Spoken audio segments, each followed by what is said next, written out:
Hey guys, it's Ted Bogert with the TED Show. It's TGIF. It's a big day today here. I'm super excited to have Fred Hawkins on the show with me today. Welcome, Fred. Hi, everybody. Fred is an Osceola friend, a friend to the community. I love the topic that we're going to talk about, which is community involvement, being a community leader, and advocacy. And so I've gotten a lot of stuff from Fred before we went live. I don't think we'll talk about any of that. I'm kidding. But he's a great character and a very, very big servant leader, and I love that. So welcome to the show. Hey, thank you. Thanks for having me. And shout out to John Kalish, who is the introducer of all good things that come out of Osceola County.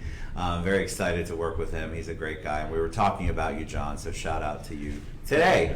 All right, so they love origin story. Like, people like to know about you. I knew enough to be dangerous, which is the norm. It's not much more than that, Fred.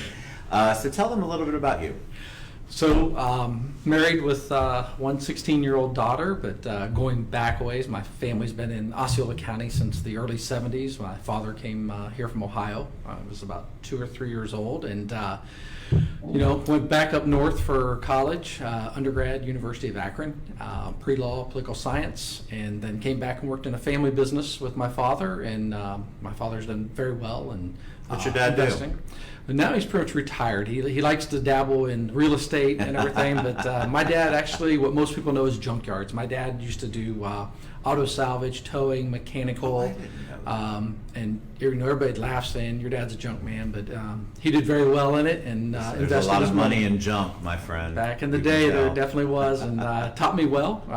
But Dad was one that, if you were going to work there, you started out doing what everybody else did. Didn't matter if you were his son, you were going to go out and learn all aspects of the job. So you did pre-law. Did you end up getting a law degree? No, I worked 4.5 years on a corporate law firm and realized it wasn't for me, and then ended up going to Progressive Insurance and doing some insurance defense work for them, and then decided to get in business with my dad and ran the salvage yards for some time, and that's how I got to know a lot of people in Osceola County. And then a former commissioner, Chuck Dunnick, who got me started kind of into politics, put me on the planning commission, and it was history since then. Isn't that interesting how there's usually somebody who goes, you should try this. So with you, it was Chuck. Because I don't think there's a lot of people who grow up, or they're growing up, or they're in their career, and they go, I've got to be a public servant. I've got to go into public service. Yeah. It's not a path that you normally think of. So when he first brought that to you, was it, were you like, heck no, Chuck? Or did you embrace it? And how did you figure out your way through that? I embraced it. I've always, ever since I was a young child, followed politics, read newspapers, stayed involved. I'm one of the children that grew up as Ronald Reagan was the first president I knew. So of course that adhered me kind of to him, and still admire him today. If you ever come to my office in Osceola County, it's lined with different Reagan quotes and pictures. So I'm pretty much a Reagan Republican. Smaller government and local government. I think home rule is very important. So. But Chuck came to me and approached me on the idea there was a vacancy, and got me started in it. So, like I said, been doing things at the county ever since then, and then got the opportunity to run in 2008. So I want to ask you about that, obviously, but tell me, what did your dad think when you said, "Hey, Dad, I'm going to run for office"? No one in my family would have ever done anything like this. They do support me. They stand behind me, but. They are not the public speakers. They're not the person that would take the forefront of this. While my dad's very good in business, he's very reserved. He doesn't like crowds or anything like that. But my brother and my sisters and them, they like to be Indians and not chiefs. And but they all do things in the community. I will say that. They just may not take the leadership role, but they all do things that benefit. Well, we need those people. I think Absolutely. We talk about on the show a lot how you don't have to be a Fred or a Ted. I wish there was a third one I could rhyme that with. You don't have to be like that. You can still make an impact behind the scenes. I mean, you don't have to be in the forefront. So kudos to them for being involved and still doing things for the community. Absolutely, and you don't have to do it through an organization. If you just see one person daily that you can reach out to and help, I'm a firm believer in, a lot of us always see somebody and we pass them and we say, how you doing? and we don't really listen for the answer. I agree. Today in society, we need to listen for that answer more, especially with our military people. A lot of struggles there. We're going to be dealing with veterans for the next 50 years coming back from these conflicts, and we need to embrace them and let them know they're loved. But, listen for somebody's reaction. If they say, "Oh, I'm okay," a lot of times we just move forward and go on about our day. Let's go back to them and say, "Hey, that doesn't sound right. We want to talk. Let's dig a little deeper. Dig a little deeper right then, because." Like I said, especially with our military and that, you never know what's going on or what somebody's struggles are. So that's a big part of, serving just one person. It doesn't have to be serving a large group or an organization. Great. And on the military side, I love to talk about this because you think they're the strong ones, and they are, trust me, for what they went through.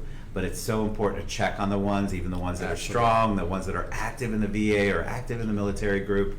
I can't tell you how many times I've just checked in, and it was a good thing I checked in. It's just so super important. Absolutely. They have seen things, heard things, had to make decisions about things that none of us that haven't served had to do, and men and women. So always, if you know one, I always tell my daughter, because I was raised, when you see them wearing that hat, just go up and say thank you for your service, or shake their hand, and they'll appreciate that. So I hope all of you try to instill that in your kids also. So absolutely, I agree. I think it's so important. We've got to build in a respect for that and an appreciation. And if you're not in it, you don't get it. If you're a civilian your whole life and you have no one in there, you don't understand it. Yep. So I've got to know your first. You go into public office. Well, tell us what your first position, what you did, and then what was it like? Position. You cannot know everything in the position. I learn stuff all the time. Government is always changing. You deal with federal and state mandates, local issues, and especially Osceola is a growing community. It's one of the fastest growing areas in the state, and of course Central Florida is one of the fastest growing metropolitan areas. There's not really county lines anymore. You have to work regionally for the good of the region, and fortunately we've got some really good partners that have helped us do that. But I will tell you that the first thing I learned is you better like to read, because there is a lot of reading if you're going to be an elected official. And really, thank your staff. I've seen the changes. I was there in 2009 when the downturn happened, and people were emailing, for jobs in the public sector because the private sector was hurting so bad. Now with the economy so well, it's hard for the county to hold on to those good tenured employees. Sure. But it gives younger people a chance to come on board and learn the public side of things. But always thank your staff, no matter what position you're in, public or private. They are the backbone, and they are the ones that will help you. They've taught me so much. And it's okay to question them, but learn from them. On my agenda, Mr. Dunnick taught me 3 things. He said, 1, never trust a consent agenda. 2, ask questions. And 3 votes can burn down the courthouse if you want to. So, but, smart man. Yeah, Chuck's really good, and I still, I like to go back and rely on the past elected officials, especially the county commissioners. They have the historical data, and a lot of times it may be something new that's happening. Sure. But they know how they handled it back then or would have handled it, so it's good to get advice from them. I don't know why people hesitate taking advice. I think that people don't understand that the old guard was the old guard for a reason, and they also had to learn from the old guard before them. And so, I think it's important for people to kind of listen to what's going on. And I want to ask you a question. I don't think I've asked this before. What does a commissioner do? Because I think I've had city commissioners on, county commissioners on, mayors on. I think I kind of have an understanding. But I think when you dive deep and you go to what's a county commissioner do, I think a lot of people will go, well, and they'd have no idea. So other than read a lot, what's the role of a county commissioner? Let me start by saying it's not what everybody sees all on social media. It's not all ribbon cuttings and dinners and getting to meet famous people like Ted. Oh, here. nice. Kids, I did not pay him to say that. I just want to let you know. It's a lot of work. It's a lot of questioning. You're handling a budget, and Osceola's budget's about $1.3 billion all in. So you've got the budget. You got public safety is your number 1 priority, I believe, of any elected official. It doesn't matter if you're the property appraiser, the tax collector, or city commissioner, or whatever. Number 1, public safety should be your top responsibility.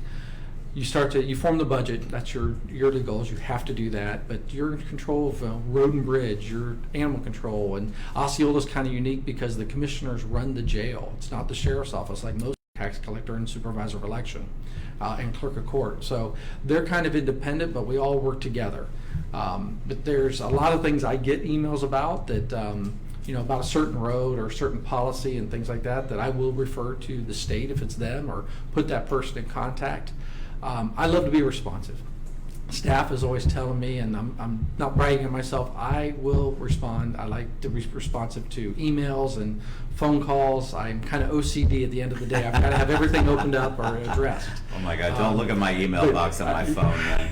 Well, I'm going to give a shout out because my admin assistant at the county, Nancy David, is amazing. She's been there, I think, 33 years now. Wow. And I love her to death, and I could not do this job without Nancy on my side and on my team.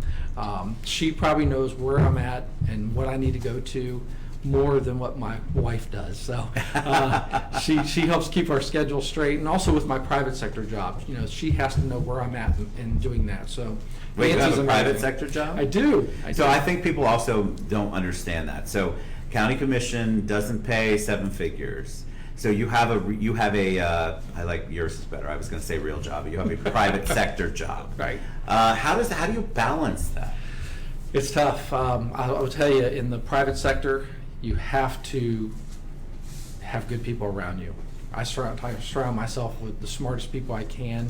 As president of the Osceola Education Foundation, I have an amazing staff there that Carrie Avery is the executive director. Carrie does an outstanding job running the day-to-day. I get to just answer questions, sign papers, go out, raise money for the foundation, and get people on board. We have a great board of directors. What is it? Tell us. I don't think they know. Tell us okay. what Osceola Education Foundation So is. the foundation was started in 1985, around there, with a goal to raise $1 million for scholarships for Osceola County students. Since then, it's grown into several programs, a mentoring program of Take Stock in Children, Bookmark Buddies that helps third graders that are struggling with reading to have a mentor that reads with them weekly and listens to them read. We have a Gift for Teaching store that raises school supplies for our teachers in all of our schools. They can come get products for their classroom. And now we started our pipelines. We have a medical pipeline and a construction pipeline. And what we do, we take students out that think they may want to go in the medical field, and we have speakers come in and talk to them, or we take them out on field trips. But right now, what we're seeing a real increase is, when I came on board 3 years ago in this position, not every student wants to go to college. Not every student has the capability to go to college, but they realize soon that the trades are a place you can go to. Welding, framing, concrete, electrical work. I love that So- because you're right. A lot of Yeah. people don't. Important that Absolutely. we continue to kind of bless and release people to do that, because I think there's a stigma against if you're not in college or go to college. Yeah, that's changing. We're seeing a focus from our state legislature and governor on career and technical education. But I'll tell you a quick story. We take them out on construction sites. And we're taking a group in on this construction site, and this young gentleman looks over and he says, I thought this building wasn't finished yet. Why are we going to see a building that's done? And we're like, it's not finished yet. And he's like, well, who's driving that King Ranch over there, Ford pickup? And we're like, oh, that's the guy that has the electrical company that's here. He's probably here talking to his employees. And he was shocked. So, at that age, they're thinking about salary. Correct. And I tell them, you will make 6 figures in a trade quicker than the person that goes and gets the 4-year degree. agree.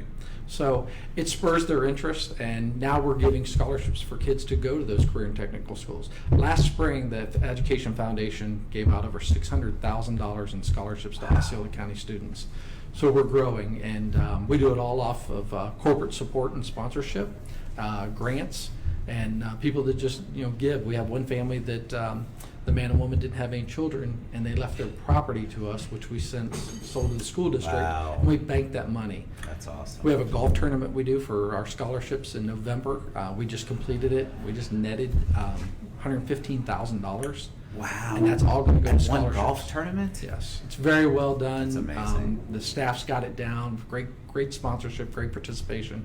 So And you're listening to the kids. Like, Yes. I feel like school counselors for the longest time, anybody who was involved in the what do you want to do next thought process with a child, it was all about college. And if you weren't into that, then you got dismissed. There weren't a lot of options. And if you came from a family where you wanted to go to college, there weren't a lot of options. Like it just, we weren't listening to the needs of the kids. And Ted, I don't mean to offend anybody, but this is how I feel. I will tell you, it's an honor to be an elected official. And, it's, you get to help a lot of people in that position also. But the most rewarding job I have, and I don't think I could ever overcome it, is at the Education Foundation. You see children that are struggling, never thought they'd have an opportunity to go to college, they'd get that scholarship, and maybe they're going to Valencia and then they transfer to UCF. Right. But you come to our scholarship awards program and you just see these kids' face light up, especially among our Hispanic community. Everybody hears about college debt so much out there, and especially the Hispanics, they're like, oh, we could never afford that. You can go to Valencia for $6,000, and we can give you a scholarship that'll get you through there. And we do adult scholarships also. So really, yeah. How does that work? So we have several nonprofits that they'll raise money and they'll give us to manage the scholarship for them. And they'll have some for students that are in their community or in their organization, but they also serve for adults that want to go back and re-educate themselves. So, as times change and certain jobs don't have the importance they once had, people want to go back if you're mid, late 30s, early 40s and get that education again, and we can help do that through funding. I love that. All right, so talk a little bit about, you've been in public service. Are you on year 12? Where are you at? You're finishing year 12. So what is the reason behind you wanting to continue? Because it's a crazy environment out there. We were talking about that earlier. It doesn't matter where you're at, the political scene, the community scene, when you're a public service person or public servant. Right. It is it's a challenge on your personal life. There's so much that comes at you. So why do you want to continue? What do you want to try to accomplish this next go around? Because you are running again. Mm-hmm. Well, you're running for, tell them what you do. I'm running for an open seat, District 42, for the state legislature that represents Osceola and parts of Osceola and parts of Polk County. So why do I want to do this? Because I want to know, because I think it's such a normally people think of it as a selfish thing because they don't understand the sacrifice that you all make as public servants. I think it's a very selfless thing. Yeah, well, I get asked that all the time, especially with some of the negativity on social media today. I'm not going to go into my stance on certain issues and stuff like that. I'll tell you why I do it. One, the positives outweigh the negatives. Yeah. You can't let the negatives drag you down. There's certain people out there that that's all they want to do is try to pull you down. I was telling you earlier, when people bring that to me, I look at who that person is, and then I ask myself, well, what are they doing to make the community a better place? What positive impact are they having? Exactly. And that pretty much answers the question. I don't go down those rabbit holes and debates or something. I don't mind talking issues with somebody. And if they ask me how or why I vote on something, or the stance I have, I feel as long as you can give an educated response, it's okay to agree to disagree and move on, still be friends. You never know when you guys may need to work together again on something totally different. But I guess the simple thing for me is, if you're going to live in a community, be involved in your community. Amen. Do not sit back, and you don't have to run for office. It's not for everybody, and it's not for every family. If you are thinking about running, I will say this, and you're married, make sure your spouse is on board. Got to be on board for that. And it doesn't matter what you're running for. If you're running for a CDD spot, everybody is under the microscope right now, and that's okay. But these big shoulders you must have, and like I said, you need to know what you're running for. And I've always thought that being involved in a community. I served on many nonprofit boards. I was just told by Boy Scouts, in the last 5 years myself, I've hosted their dinners. I've been a Golden Eagle recipient, a Silver Beaver recipient. Awesome. I've raised them over $1.3 million for Osceola Boy Scouts. You have to serve before you can lead. That teaches you the needs of the community. It teaches you the people you need to work with in the community, how you get answers, and then you can start thinking yourself, how do you expand that once you want to get into that leadership role? And that's what I've really enjoyed, is trying to help people out no matter what their needs are, answer their questions, whether the smallest problem with one individual or a group. How do you respond? I love that. I think you're right. You have to serve.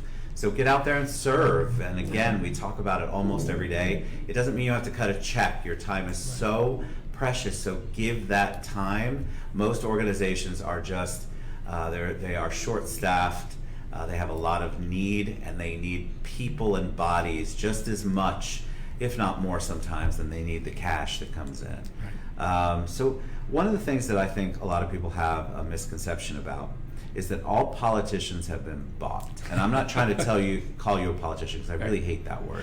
All public servants have been bought. So when you vote on something, most people think, well, there's 10 people in his back pocket that he is voting for. Can you kind of address that? Because I think it's so important for people to understand that he's a human being that is voting on conscience rather than the deep pockets. Right. Well, and I think that's why it's important. I've had this debate with one gentleman that says, I think an elected official should just be an elected official. Well, then you're labeled a career politician. Right. If you have a private sector job, and you're making money outside your elected position, I think that's very important. You shouldn't have just that job. But when people say that you're bought, you're corrupt, that's pretty strong words. It's strong. There is a state ethics that if you have that, you should file charges against anybody that has that. But just remember, we have free speech in this country, but that doesn't mean you won't be held accountable for your free speech. Correct. So at the end of the day, consequences. Yeah, it's easy to say behind a computer screen somebody's corrupt or tearing people down. Have good debate on the issues, but if you're going to make that accusation, I think that's what turns most people off. I think a lot of people are getting off of the negativity and they're just breezing by it on social media. But when you say somebody's in their pocket, everybody running a campaign, it's set up to take donations. Right. Donald Trump, a billionaire, takes campaign donations. That's true. I get an email every day asking where my next donation is. So, campaigns are expensive. You have to get the word out. Social media, buys on TV, yard signs, advertisements, sponsoring stuff to get your campaign out there. It is very expensive. We have to do monthly reports where that's coming from. There's a whole checks and balances and an accountability. Yeah. This isn't to say that every public servant is an angel. Yeah. It just means, but I hate for people to judge all public servants, and I think in the arena that we're in right now, everybody's questioning everything, and you just don't know who to believe. Right. Go with your gut. Do your research. That's the thing. Social media, there's so many, in my opinion, my word, not Fred's, cowards that hide behind social media, and they can make all sorts of trouble where there doesn't have to be trouble. Yet they're the last person who would volunteer to go out and help anyone, and they have zero community involvement. And it aggravates me personally, because I'm such a big believer in what you do and what our community can do together. And so I love the fact that we don't have deep pockets on this one. And here's the other thing. If somebody writes me a check, it gets them nothing more than, the senior citizen lady that's a widow, and she needs a question answered, and she emails me or calls me. Right. I will respond to her. I'll respond to them. If anybody ever thought that they wrote me a check and trying to sway me or get my vote, I would, give the money back. There are people that, I do not take money from in my campaign. Just because I've known their stance, I know their history, things like that. They probably know the ulterior motive as well. Yeah, and there are some. I mean, I'm not going to say people don't call you and try to sway you, on your vote and everything. I learned very early on, don't commit to anybody in a meeting prior to a vote, because things can change in the meeting. New information can come out.